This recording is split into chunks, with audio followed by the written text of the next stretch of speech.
Hello everyone, welcome back to my channel. ఈరోజు మన ఛానల్లో అందరికీ మోస్ట్ ఫేవరెట్ అయిన మామిడికాయతో ఇలా గులాబ్ జాములు చెయ్యండి. చాలా బాగుంటాయండి.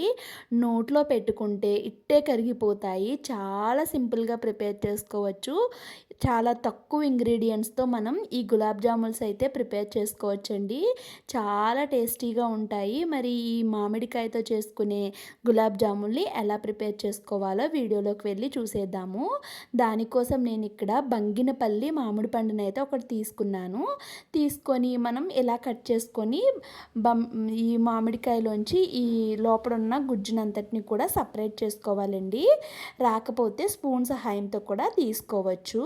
చూడండి, ఇలాగా మనం గుజ్జుని ఇంకా తొక్కని వేరు చేసుకున్న తర్వాత ఇప్పుడు దీన్ని ఒక మిక్సీ జార్ తీసుకొని మిక్సీ జార్లోకి అయితే ఈ మామిడికాయ గుజ్జు మొత్తాన్ని వేసేసుకోవాలి.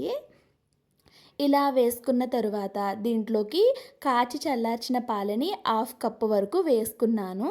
కాచి చల్లార్చిన పాలను మాత్రమే వేసుకోవాలండి. పచ్చి పాలు అయితే వేయకూడదు. ఎక్కడా కూడా చిన్న చిన్న పీసెస్ లేకుండా మెత్తగా పల్పులాగా మిక్సీ పట్టేసుకున్నాను. ఇప్పుడు స్టవ్ వెలిగించి ఒక పాన్ పెట్టి ఒక 2-3 టేబుల్ స్పూన్ల వరకు ఫ్రెష్ది నెయ్యి అయితే వేసుకుంటున్నానండి. నెయ్యి వేసుకొని మనం పాలు 1/2 కప్ తీసుకున్నాం కాబట్టి ఇక్కడ రవ్వ కూడా 1/2 కప్పు మాత్రమే తీసుకోవాలి. 1/2 కప్పు ఉప్మా రవ్వ వేసుకొని దోరగా ఫ్రై చేసుకోవాలి. ఈ ప్రాసెస్ అంతా కూడా సిమ్లోనే చేసుకోవాలండి. హై ఫ్లేమ్లో పెడితే మనకి మాడిపోయి స్వీట్ స్మెల్ అనేది వచ్చేస్తుంది. ఇప్పుడు మనం మిక్సీ పట్టుకున్న పల్ప్ అంతటిని కూడా ఈ సూజీ రవ్వలో అయితే వేసేసుకోవాలి. ఇక ఇందులో పాలు కానీ నీళ్లు కానీ ఏమీ యాడ్ చేయకూడదండి. బాగా కలుపుకుంటూ ఒక 2-3 నిమిషాలు అయితే కలపాలి. ఇలా కలుపుతూ ఉండగా మనకి ఈ మిశ్రమం అనేది ఇలా దగ్గరగా అవుతుంది. దగ్గరగా అయ్యి ప్యాన్ నుంచి సపరేట్ అయ్యే వరకు కుక్ చేసుకోవాలి. ఇప్పుడు ఇలా ఒక ప్లేట్లోకి మనం ఈ మామిడికాయ ఇంకా రవ్వ మిశ్రమాన్ని తీసేసుకొని ఇలాగ స్పూన్తో కాస్త సరుచుకొని ప్లేట్లోకి మూత పెట్టి పక్కన పెట్టుకోవాలండి. మనకి ఎండిపోకుండా ఉంటుంది. ఇప్పుడు వేరొక స్టవ్ పైన వేరొక పాన్ పెట్టుకొని 1 కప్పు వరకు పంచదార, 1 కప్పు వరకు నీళ్లు వేసుకుంటున్నాను. వేసుకొని పంచదార మొత్తం కరిగిన తర్వాత దీంట్లోకి ఒక 4 యాలకులను కూడా వేసుకోవాలండి. యాలకులు వేసుకోవటం వల్ల ఫ్లేవర్ టేస్ట్ అనేది చాలా బాగుంటుంది. ఇప్పుడు లైట్గా తీగలాగా ఫామ్ అయితే సరిపోతుందండి. మనకి పాకం వచ్చినట్టే.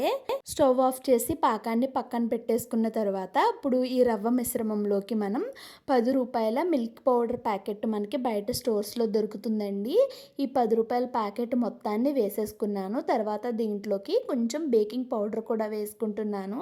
చాలామంది బేకింగ్ పౌడర్ చూపించమన్నారండి. ఇక్కడ చూపిస్తున్నాను చూడండి. ఆ బేకింగ్ పౌడర్ వేసి మొత్తం కలిసేలాగా ఒకసారి కలిపేసుకోవాలి. కలుపుకొని దీంట్లోకి మళ్ళీ ఒక 2 టేబుల్ స్పూన్ల వరకు నెయ్యిని వేసుకోవాలి.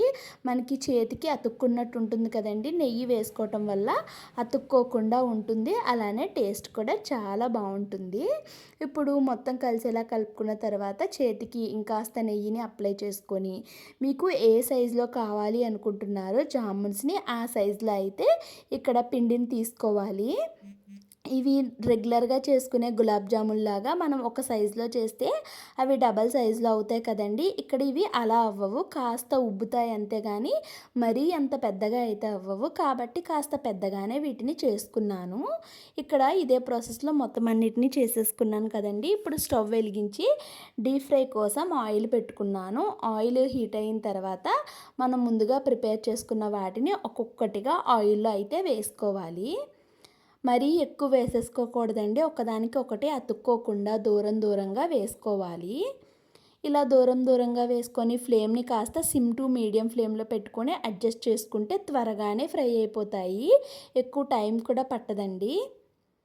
ఒక సైడ్ మంచి కలర్ వచ్చిన తర్వాత ఇంకొక సైడ్కి అయితే నెమ్మదిగా టర్న్ చేసుకుంటున్నాను.